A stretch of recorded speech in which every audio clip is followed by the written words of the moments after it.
Now, I request Dr. Anand Ramanan, the president of Sri Ramanasramam, to speak a few words. Dr. Anand?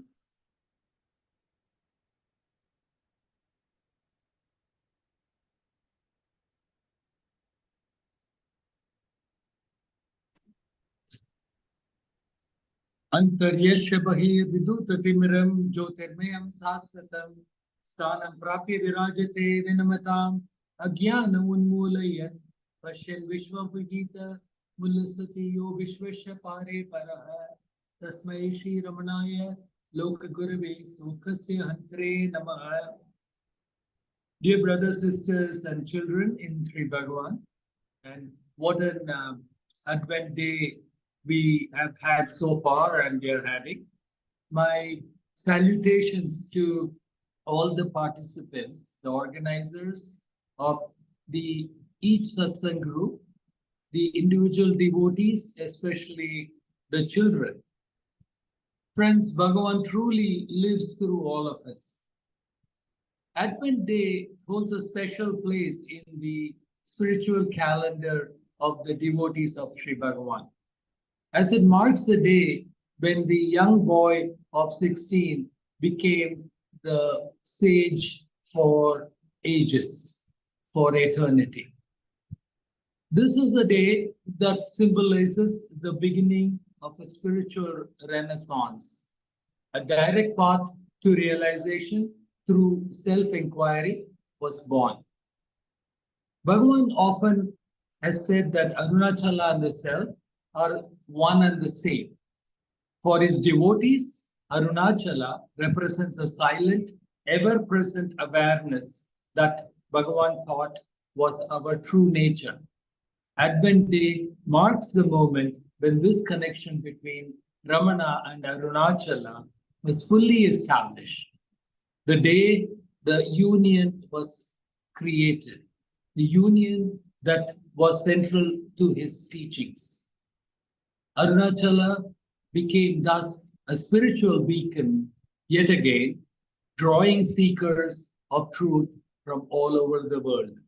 Bhagavan's journey to Arunachala is seen also as a supreme act of surrender for a tender boy of 16 left behind his family, home, and worldly attachments, arriving at the sacred mountain with just one burning desire of finding the highest spiritual truth and to be established there for eternity.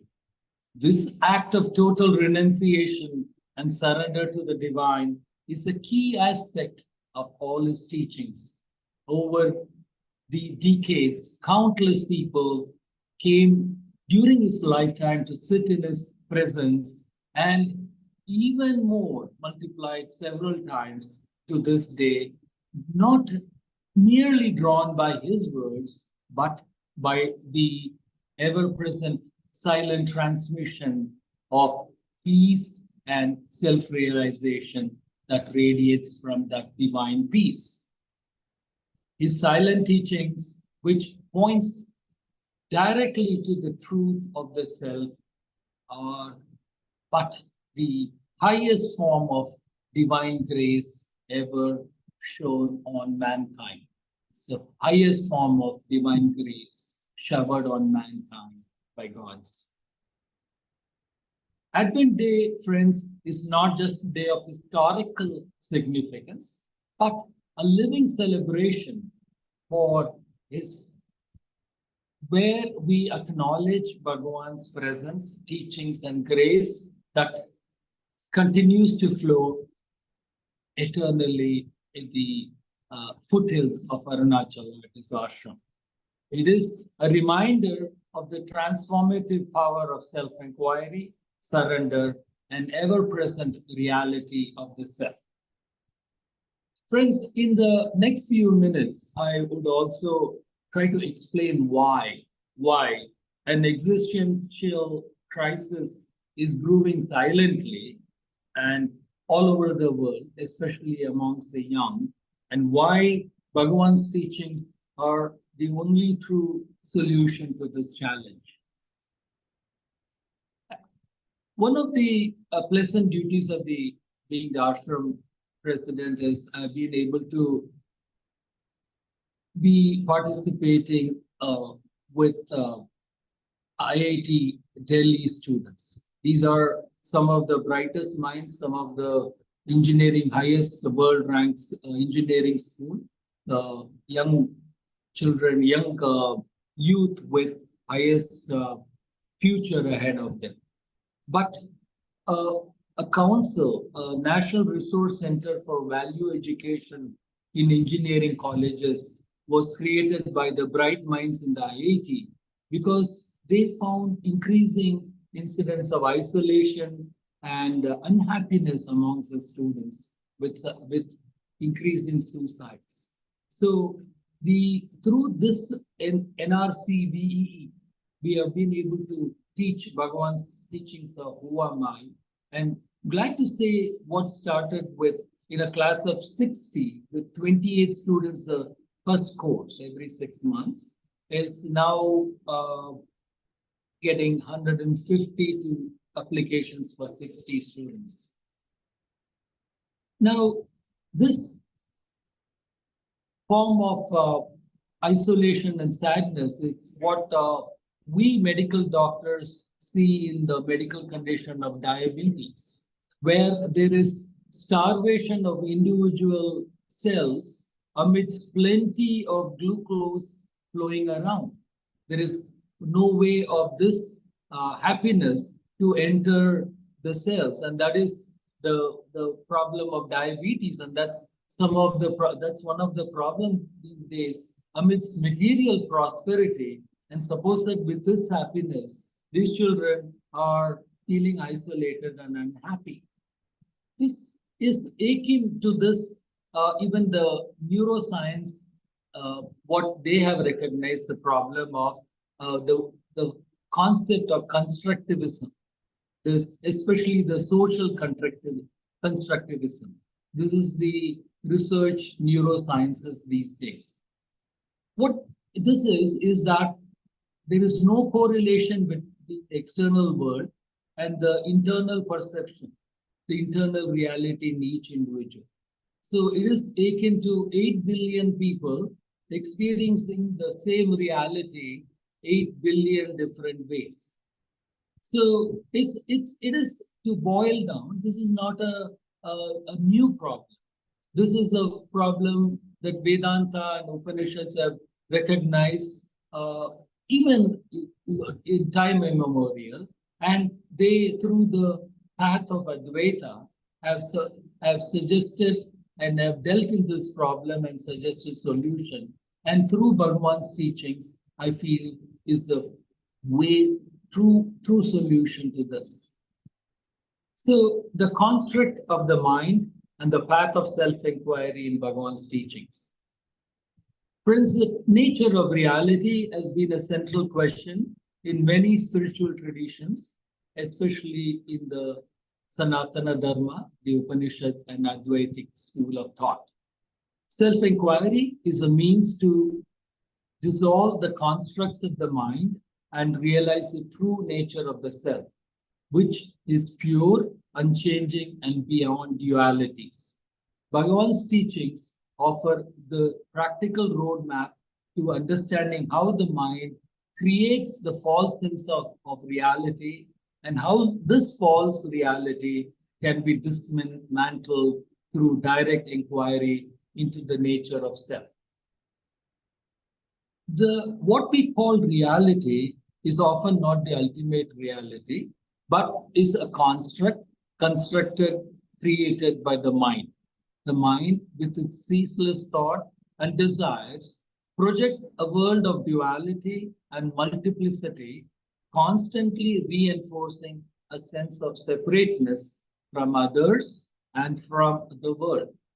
This sense of separation creates a variety of mental constructs, beliefs, identities, emotions, biases, and attachments, which then solidify into what we perceive as reality.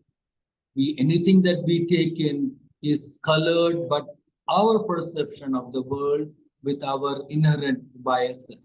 So we truly don't experience the world in the true form, but we experience it through our lenses, our mental perceptions, our biases, and our distractions of the mind. At the heart of the constructed reality lies the ego, the sense of the small I. According to Bhagavan, the ego is nothing more than a false identification of the self with the body, the mind, and the external world. This identification begins shortly after birth and deepens with time as the mind clings to various roles and experiences, thinking, I am this body, I am this job, so I am this emotion, so on. Thus, ego acts as the lens through which reality is interpreted 24/7. However, this ego-based interpretation is not the true nature of existence. In Bhagavan's teachings, the self or the Atman is the true reality. The self is pure consciousness beyond the confines of the mind, the body, and all the dualities, above all the dualities. The mind's constructs, its thoughts, emotions, desires, and attachments are transient and illusory, much like the waves on the surface of the ocean.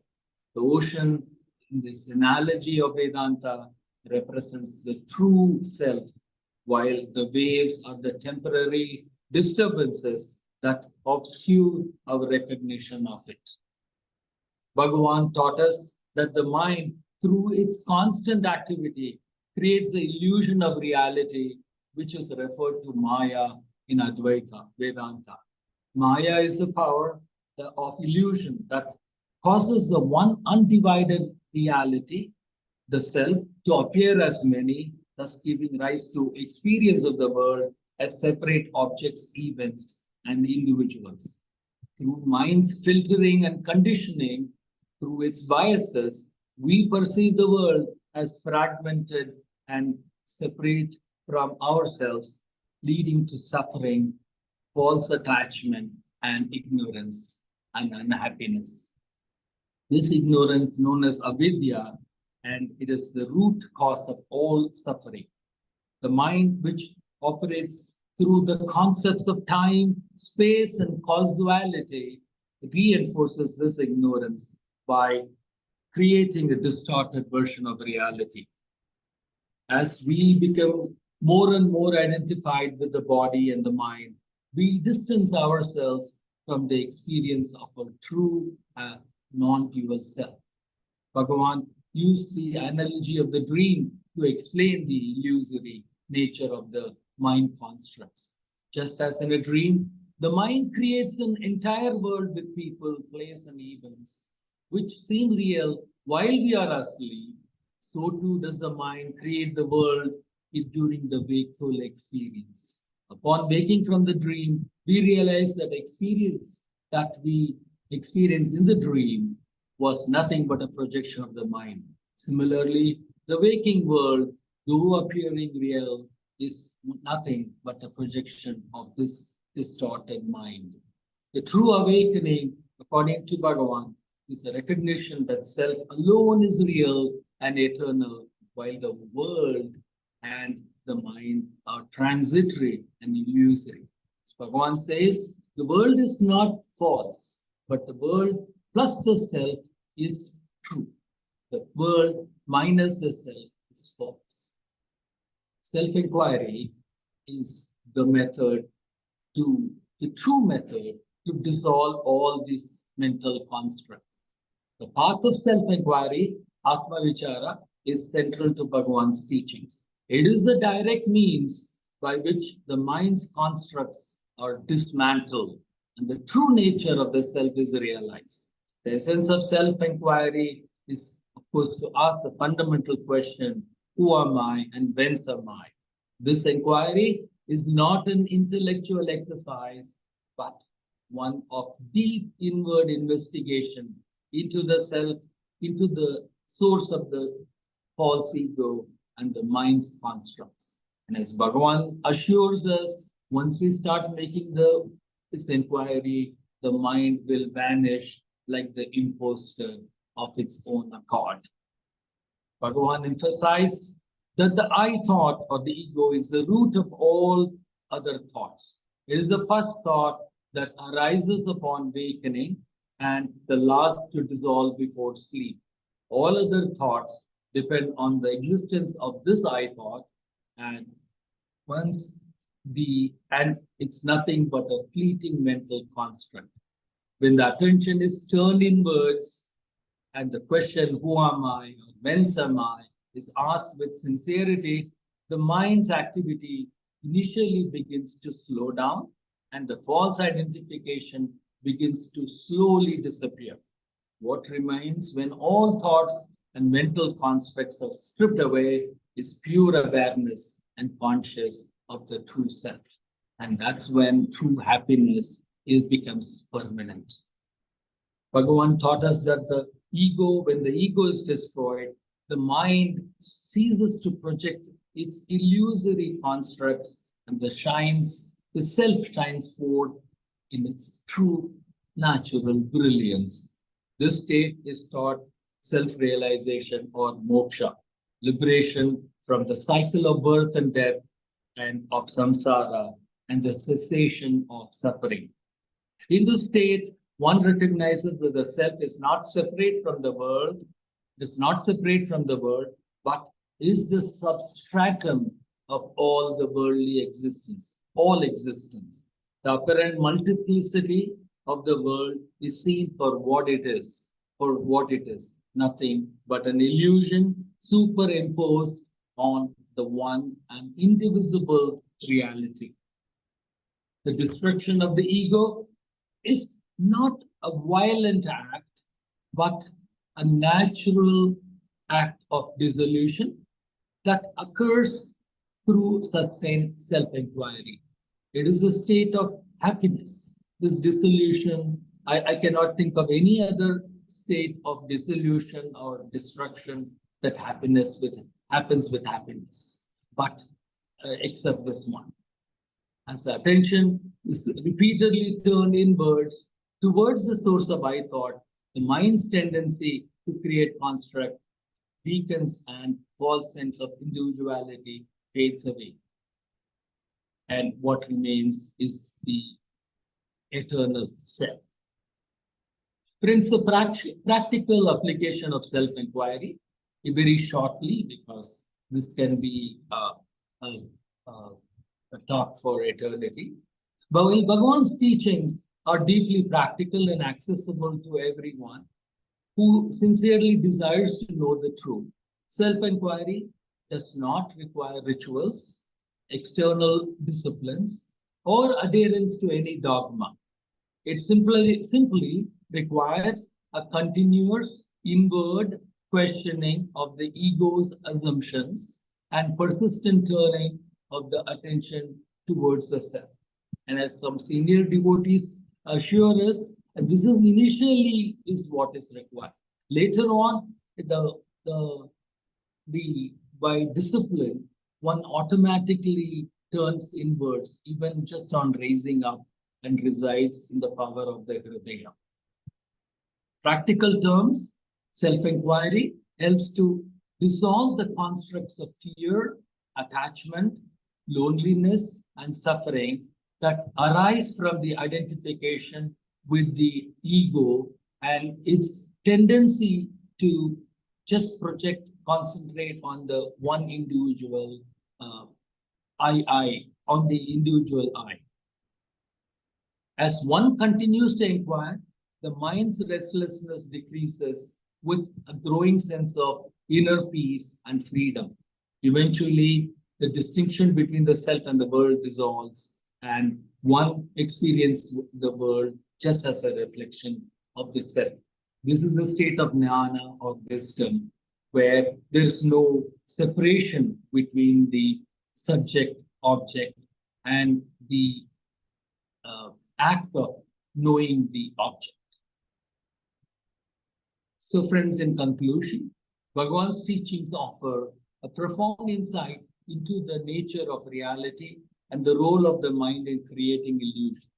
The mind, through its constructs, projects a false sense of reality based on the ego's identification with the body and the external world through its false strength. However, through the practice of self-enquiry, these constructs are dismantled, leading to direct realization of the true self. This realization is not a theoretical understanding, but a lived experience of unity, peace, and liberation. Friends, as we can see, even it's in our limited experience, even the students in IIT are beginning to experience the Bhagavan's teachings as a practical experience, as a scientific experience, and they are making their friends and colleagues apply to this course and come to learn this true truth about the one's true human birth. Self-enquiry, as taught by Bhagavan, is a powerful tool for transcending the limitations of the mind and experiencing the ultimate truth of existence. This simple yet profound method is one that anyone can practice, regardless of their background or beliefs. By continuously turning inward and questioning the nature of the self, one can dissolve the illusions of the mind and awaken to the eternal, unchanging reality that lies beyond all constructs. Friends, so this is the day we all gather to pay homage to Bhagavan for this profound, for awakening us to all this profound truth. Now, as the continuing the tradition of the ashram, of letting you all know about the ashram progresses, I'll take a couple 2 minutes to explain the recent progresses and just to keep you all informed. Friends, as a part to strengthen the satsang groups all over, the ashram has embarked on an ambitious software program where the room registration, accommodation, and the donation, we will be gathering data of every devotee, including their zip codes, their addresses, and their email. So we will create with our devotee a database, a powerful database, where we'll be able to gather the location of devotees, and each satsang group will be given a chance to get this database so that they can reach out to the devotees living close by and enrich the experience of the devotees coming to the ashram and enriching the satsang experience. For Bhagavan's teachings are spreading all over the world thanks to the efforts of all satsang coordinators and satsang members from you, all 5 continents. And we want to make this a more scientific, a more easier process for all the satsang coordinators. We also want to acknowledge the DC group along with Ramana Maharshi Heritage for conducting the 2nd annual Bala Vihar sorts of a summer program where the the young children were taught Bhagavan's teaching and were taught various spiritual songs. We want to enrich this into a school curriculum of sorts. We are getting a lot of offers from various schools where they want to introduce Bhagavan's teachings as a curriculum of sorts, where the highest teachings would be gently introduced into the lives of these young children, and the true knowledge will be approached by them once they become young adults. We have also been able to construct a new school building at Tiruchuri, a very modern school with 12 classrooms, with thanks to the help of the United States devotees through the offices of Ramana Maharshi Heritage, and we will try to help more such activities. Now, I also want to let you know about some ESG activities. We a month ago we have commissioned the gobar gas plant, where through the cow dung, through the waste of the cows, we are able to generate 60% of the cooking biogas that is needed for the ashram's kitchen. 60%. 10 years ago, this would have been 100%, but as the ashram is growing, so it is 60%, which is a great achievement. And so we've been able to reduce the dependence of the natural cooking by natural LPG gas. Similarly, we are in the next 2 weeks, we would solar panels would be erected on the ashram buildings. 60% again of the ashram's energy would be generated through the power of the sun. So the place of the spiritual sun would get energy from the daily sun. And we could make it 100%, but this would mean cutting trees, and that's the no-no for us. Similarly, the wastewater project is also going on, where water conservation would go on. So, friends, I thank you for the attention, and obviously an institution is nothing but the sum of its parts, and I feel blessed to be part of you. Cannot have such a powerful organization because of such wonderful devotees like each one of you. And Om Namo Bhagavate Shri Ramanaya. Thank you.